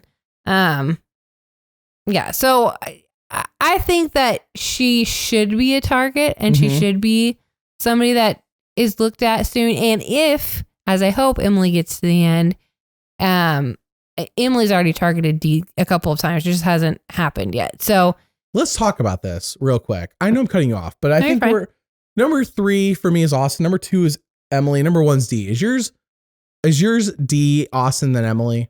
Yes. Okay. So let's just talk about these 3 people as a group, because my number 1 is D. My number 2 is Emily. Number 3 is Austin. Mary's number 1 is Emily. Number 2, Austin. Number 3, D. Okay. Just to be clear, because I did rapid fire those names. Basically. Kind of. So let's just talk about this. So Austin, so let's talk about D, I guess. D for me is number 1. D for you is number 3. Mm-hmm. D, I think at the moment is not only in the best position in this game, has had Julie and Austin both say they can't vote her off. Yes. We are now at the final 7. That is 3/7 of the cast who is not going to vote off D. That is a ton. That's almost half. Sure. Okay. And Jake holds no power in this game. Katura has no story outside of Bruce. Mm-hmm. D's only competition is Emily to win. Austin, I put Austin here because Austin might be our Gabler, because it could be a Jesse Carla situation with Dee and Emily. But like, how is it not Dee or Emily at this point? I agree. I think it's definitely going to be Dee or Emily. And again, same reasoning for having Austin is that I think he's going to be a threat in challenges, and he could just immunity his way to the end. And Can he make fire? He could make fire. He's kind of the wild card, in my opinion, of who could still make it and is likable enough and hasn't burnt bridges and could be respected enough to win. No, I'm saying can Austin make fire? I have no idea. Oh, I don't know. Yeah, I have. Hopefully. I guess if you want him to win.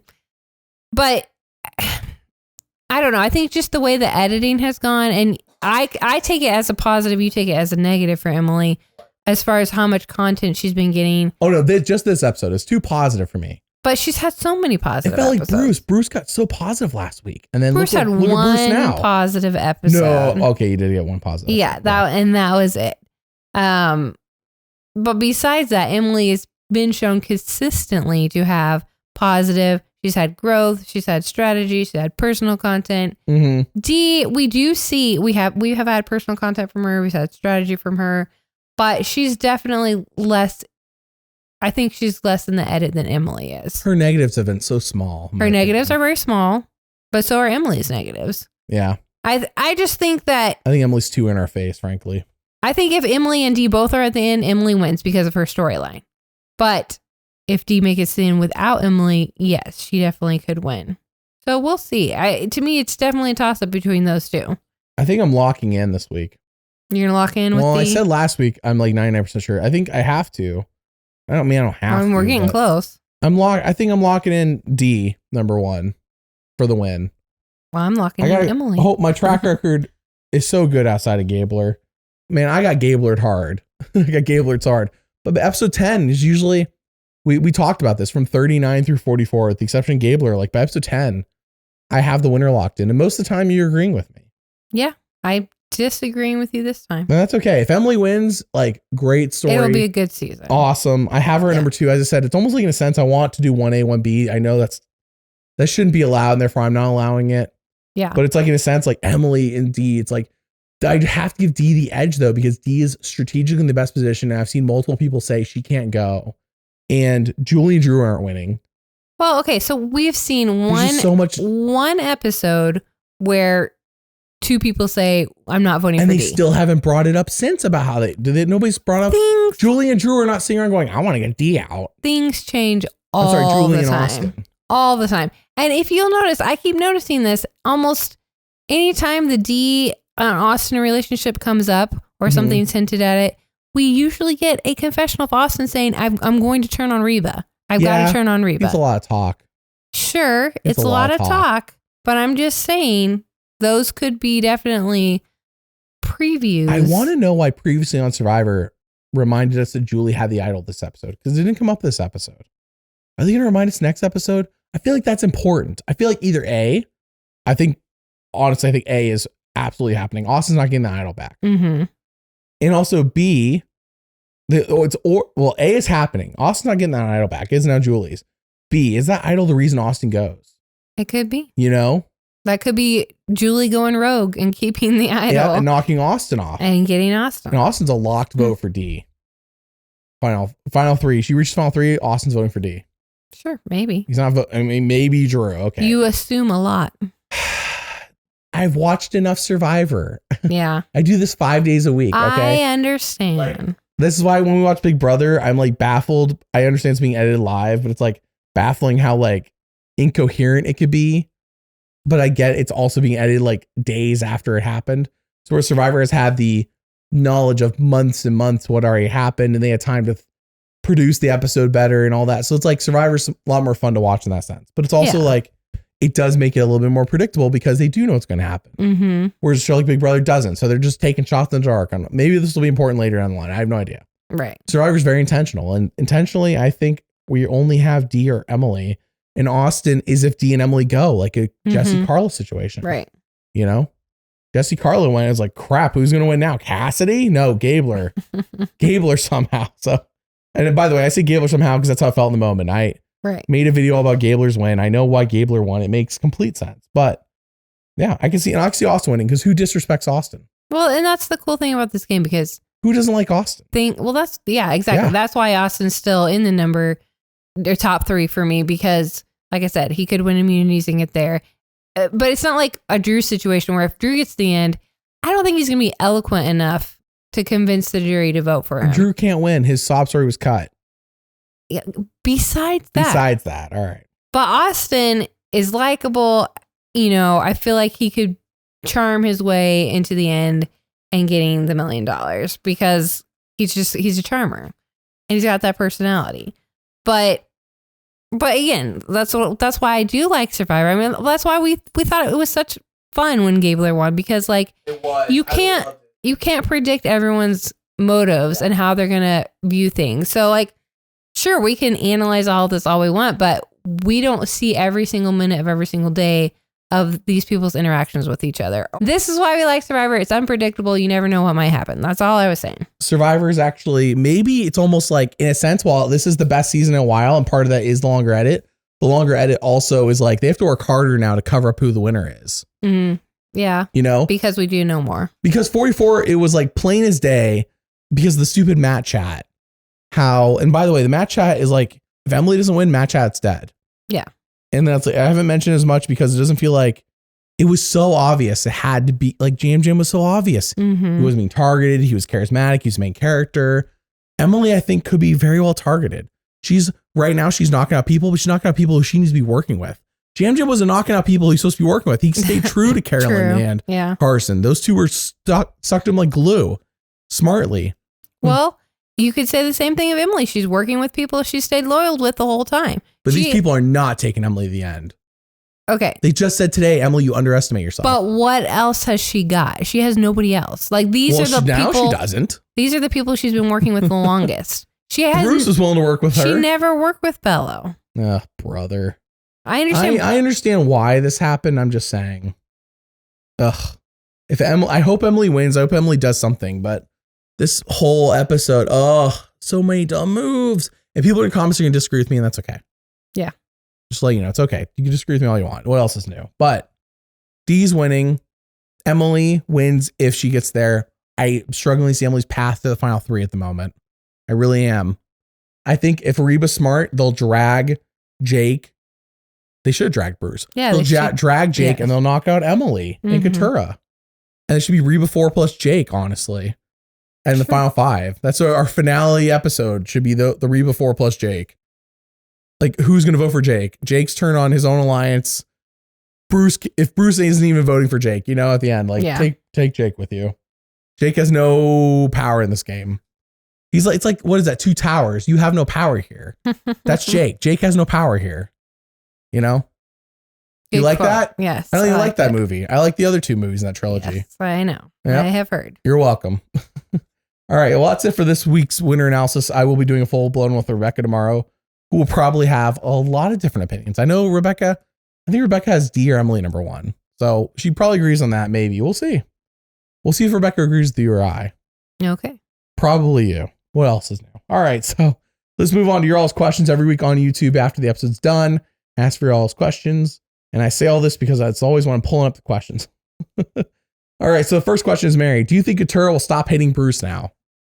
Is this the end of her hating Bruce story? They say absence makes the heart go fonder. So in this case, maybe. I don't know. We're in the finale. Katura somehow in the finale. And Katura's like, just sitting there thinking about it. I hate Bruce. It's possible. I think we're going to get a follow-up confessional next episode. I'm sure we will. I'm sure we'll hear about it. Everyone's glad Bruce is gone, especially Katura. Mm-hmm. That will be what we get. All right. Next question. Oh, that was from Rachel Bachel, by the way. Seth asks, Jake has no allies. Will he be the next boot? I don't think so. I think if you're smart, this is where you need to make a move. And if you want to make a move, you've got to get those lone votes that are hanging on. So probably not. But, again, anything's possible. And I think Jeff says this, or maybe it's just kind of like rule of thumb, is the odd numbers is the time to make your moves. 9, 7, 5. That's the time to make the moves because that's when, your tie vote's unlikely to happen. Yeah. So this is it. 7. It's time for people to make moves. We'll see. I don't think Jake's next. I think if people are smart, Jake, but then again, this whole episode, I'm like, people are smart. Bruce Right. wouldn't even be our target right now. So what else is new? All right. Alamander asked, did you know that Katurah dislikes Bruce? Did you know she I did not. Thank you. just for didn't know if you informing. knew that? Yeah. All right. ABCELEO asked, what path do you think Emily sees the end by wanting Bruce gone? How does Bruce being gone benefit Emily's game? Okay, so Because I don't see it either. Because go ahead and tell me. This is the only way I'm seeing it right now. Yep. So she realizes Reba 4 is the power right now. Mm-hmm. So she's sticking with the Reba 4 until final 5, and then hoping to be the swing vote in whoever will take her to break up that final 4 and then get to the final 3. That's my thought process there. Gannon Awesome asked, can we all agree that was way too much crying for one episode of Survivor? Agreed. Yes, Gannon. Also, if you want more crying, check out the show Tough as Nails. We couldn't get season 2. I was like, how much crying is going to be in this season? So I want to watch their seasons, but I'm like, I'm not sure if I want to sit through all the crying in a show called Tough as Nails. All right. So next question is from Polarity Games. Why must Bello insist on destroying their games more and more every episode? Why must they self-destruct? Yeah, I don't know. They're just not looking all at the emotional. overall picture. Yeah. It's emotional decision making. Emotions over logic. Yep. Robert asked, do you think Emily made a risky move by getting Bruce voted out, which could make her the next big target for the Reba 4? Yes, I do think it was a very risky move. I don't think it's going to pay Yeah. off. All right, next question's from Joel Rosenberg, I think it's how you say it. Do you think it would have been better for Emily to vote out D? Yes. Yes. D doesn't even have an idol. If they could have blindsided D, Austin wasn't going to play an idol for her. D should have been. I know Emily obviously cannot see the edit that we're seeing, Right. but D is absolutely the person of Reba who has been the head of Reba, but not in such an overt way. Mm-hmm. Yes, D was the best target, though. It's like, let's get out Julie. Julie's going to win at the end. Let's get out Drew. It's like, what about D? What about D? What about D? All right. So next question from Arium X. Also, Katurah's rivalry with Bruce is instantly iconic. But what has she really done to conceivably be the winner? Like, how could she earn the respect of the jury at the end? What is she going to say? I don't know. That's why I have her as number 7 for me Yeah. right now. She can't win. I don't think that she has a path to winning. No. Nicholas said, dude, Emily got a sob story. She's going to win. I mean, that's Cool. not the end all be all. But to be fair, Emily does have a Matt chat and a sob story. Mm-hmm. But I am really sus on the Matt chat. I felt like they were spitting in our face the way they present Brandon, Bruce. Emily cuts in on Bruce. If Emily wins, the Matt chat. But I don't know. Doesn't feel, it's not like the past, like the new era was so blatantly obvious. And I felt like it was made such a big stink out of it last season. Mm-hmm. It was all over Reddit. It was all over Twitter. You know, when stuff starts getting into like the casual space on Facebook, you know, the show knows about it. Right. It ain't just the hardcores talking about it then. So you think this is a bluff or I think double bluff? If double bluff. No, I'm saying if Emily doesn't win, we'll know it's a bluff. I mean, obviously. Well, obviously, yeah. But it's like Emily's our only hope. So, all right. That's actually it. Joshua says Matt chat is dead, kind of. I'm not sure if, because he says Bruce is gone, but like Emily kind of had one. So we'll see. Kind of. Yeah. Okay. Well, we appreciate y'all listening. We only got a few more weeks left of this thing. Episode Until 11, next 12, and time. 13. That's it. Yep. I'm pretty sure. Sounds right. Sounds I think. right. Unless there's 14. You're the expert. Unless there's 14 episodes this season. I don't think there is. I think there's just 3 more. I gotta check the calendar now. This makes for amazing podcasting. Yeah, no, there's only 3 more weeks because the 20th is the finale. Yeah. The week before. Because they're not going to do the 27th. They're not going to do the week after Christmas. No, okay. All right. Well, we thank you all for listening and we'll see you all next week. Okay, bye. Bye.